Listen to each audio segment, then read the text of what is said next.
grocery store. That was his promise. And since his promise, grocery prices have rose, and even today they're rising even faster since Carney came to power.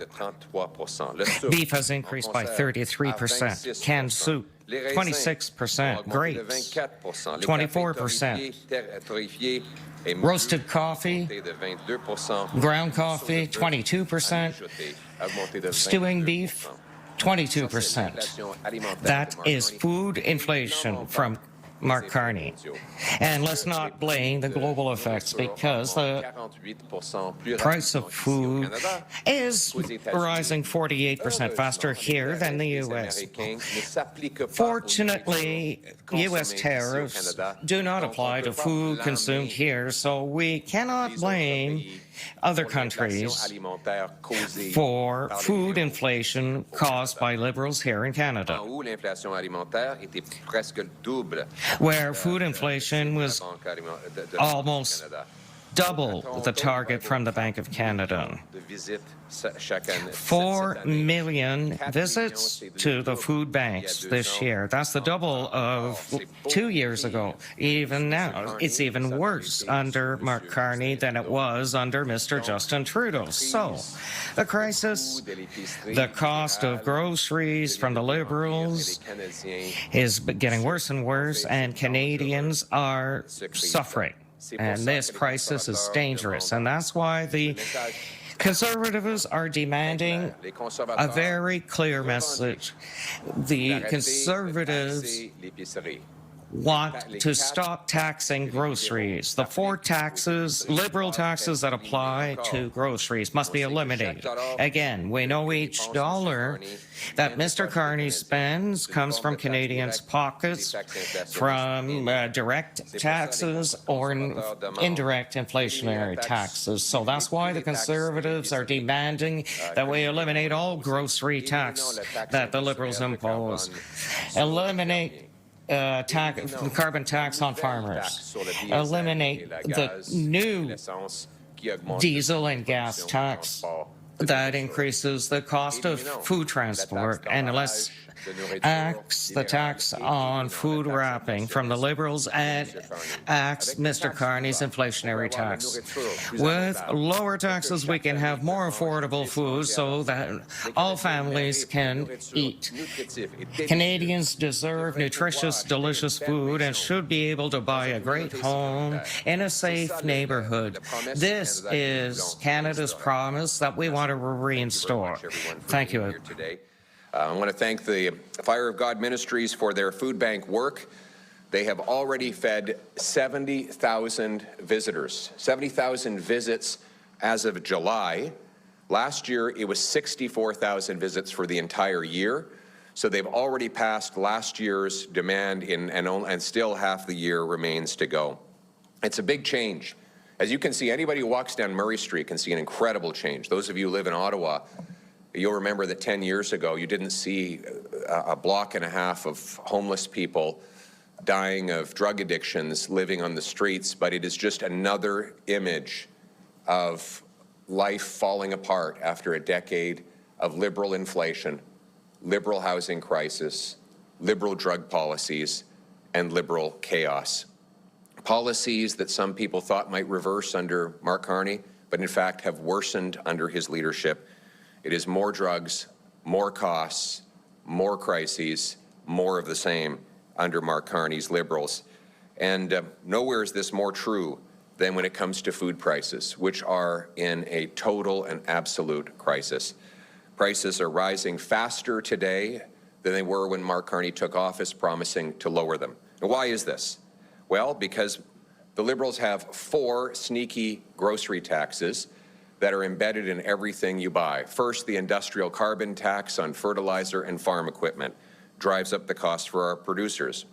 Second, they're gradually raising a sneaky new carbon tax on gas and diesel, which will rise to 17 cents a litre, the same level of the previous Liberal carbon tax. Then there's the food packaging tax, which they are putting in place that will raise the cost of food and groceries by $400 per year per family. And then, of course, there's the worst tax of all, and that is the inflation tax. And that happens when governments run enormous deficits that they pay for by printing money, and that bids up the cost of everything. You'll recall that when I said that back in 2021 and 2022, some misinformed commentators denied that it was money printing. Of course, it was money printing, and it was literally money printing. They literally printed money, increased the number of printed paper bills. So it was like, it's not just a figurative statement. So some misinformed commentators got that wrong, and Canadians paid the price. One of those commentators, of course, was Mark Carney himself, who said that money printing would be necessary. He advised Justin Trudeau to do it. Obviously, we had the inflation crisis. We know that he caused a disastrous inflation crisis in the United Kingdom, where he is reviled by consumers who can no longer afford their quality of life after his disastrous stint as the governor of that bank. And now he's bringing the same disastrous policies here. Don't take my word for it. Recently, Mr. Carney appointed a parliamentary budget officer, and that budget officer is commenting on Carney's spending and his deficits and said they are, quote, very alarming, stupefying, shocking, unsustainable. If you don't change, this is done. Something is going to break. While Canada hasn't gone over the precipice, he says, and I'm quoting, it's looking over the cliff. After 10 years of Liberals and after 6 months of Mark Carney worsening the problem. Under his leadership, he has added another $100 billion of spending measures above and beyond what was there under Justin Trudeau. In other words, the deficit is now 2/3 higher than the one that Trudeau left behind for this year. He has added well over $100 billion of deficits for the forthcoming 5 years. In fact, the 5-year horizon for deficits has now doubled under Carney versus what it was under Trudeau. So a more conservative-looking haircut, suit, and resume has not resulted in more conservative spending. It was all an illusion. In fact, Mr. Carney costs more than Mr. Trudeau. And who's paying the price? Because every dollar the Carney Liberals spend comes out of the pockets of real people, like Joanne, who wrote my office, 59 years old. She's applied for 1,200 jobs over the past 17 months. Her 37-year-old son is out of work and had to move back home. Rent is 2 months behind. She's facing homelessness. Her credit card is maxed out. She eats all of her meals from a food bank. Taylor, her rent has doubled under the Liberals, and now her rent alone costs her whole paycheck. It's gone, just with rent. Nothing left for food, so she skips lunch. She's injured, but she works 6 days a week. She can't afford to lose any income, but she can't afford a home, can't afford to save any money. Her parents bought their house for $200,000 in 2010. Can you imagine that? You can't buy a parking space for $200,000 under the Liberals. Now that house will go for $1.5 million. In other words, the daughter cannot afford to even dream of owning the house that the parents owned under the Conservative government. Charity from Northern Ontario, where housing and the cost of living used to be cheap. Now this 41-year-old single mother with 3 boys uses a food bank every week, lives with her parents and grandparents because rent is too high. No retirement savings, doesn't know what she's going to do when she eventually does get too old to work. Her oldest son has applied for many jobs, but none get back to her, as Mark Carney allows multinational corporations to give her son's jobs away to low-wage temporary foreign workers. And he says that the corporate lobbyists don't want him to reverse that policy. But sadly, our young people can't work. Canadian jobs should go to Canadian workers. Crystal, a 45-year-old single mother of 3, has been coming here to Fire of God Food Bank since 2019, finds grocery prices increasingly unaffordable, and she's desperate. She has no idea what she's going to do. You know, when on Sundays they open here, what is it, at noon or 11? 12:30, and the people arrive. What time do they start lining? 7 a.m. they start lining up here for 12:30 food. And then on the weekday? We open at 4:30. And? 11 a.m. 11 a.m. people line up for a 4:30 visit to the food bank. That is the hell that Mark Carney and the Liberals have brought to our streets. Mark Carney, and he will say, don't blame me, He was busy traveling the world when all this happened. Well, I'm not going to hold Mark Carney to my standard. I'm going to hold him to his own. He promised in the election he'd bring more affordable food.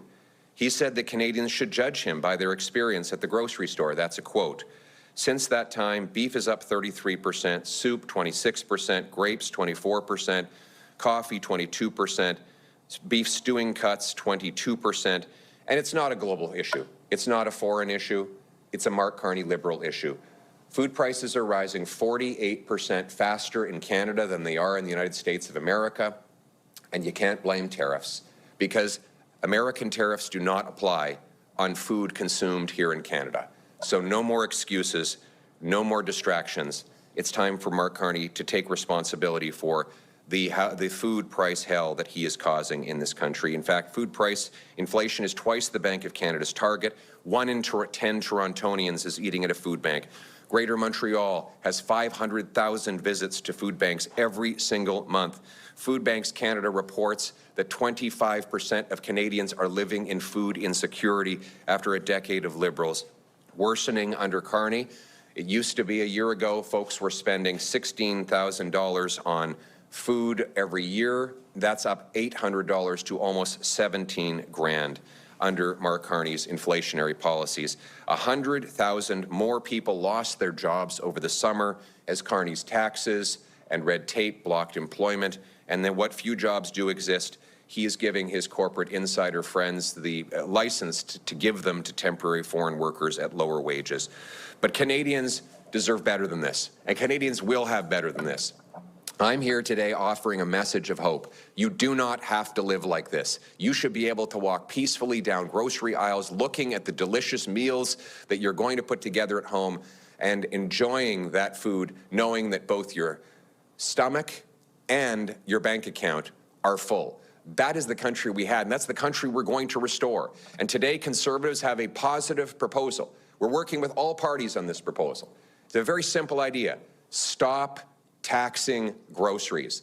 Let's end the industrial carbon tax on farm equipment and fertilizer so they can produce our food more affordably.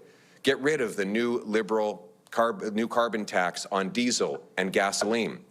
Let's get rid of the food packaging tax. Allow our grocery stores to use the most effective way of preserving food, which of course is plastic.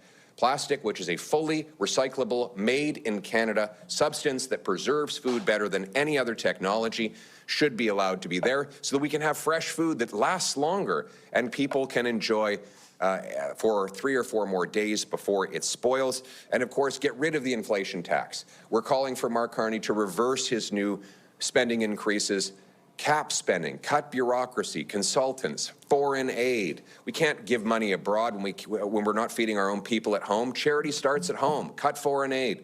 Put the money into our country. Instead, let's cut back on the handouts to phony asylum claimants. Stop paying for hotels for fake refugees. Get rid of the corporate welfare handouts to Mark Carney's insiders and friends. Let's bring down the deficit so that we don't have to print money anymore. Get rid of the inflation tax so that people's purchasing power lasts longer. These are positive proposals that will restore the promise of Canada, that hard work is rewarded. Food and homes are affordable. Streets are safe. Our borders solid. And our country united under a proud flag. This should once again be a country with strong paychecks that buy affordable food and homes. A country for all Canadians, and that's what we will work for as Conservatives. Thank you.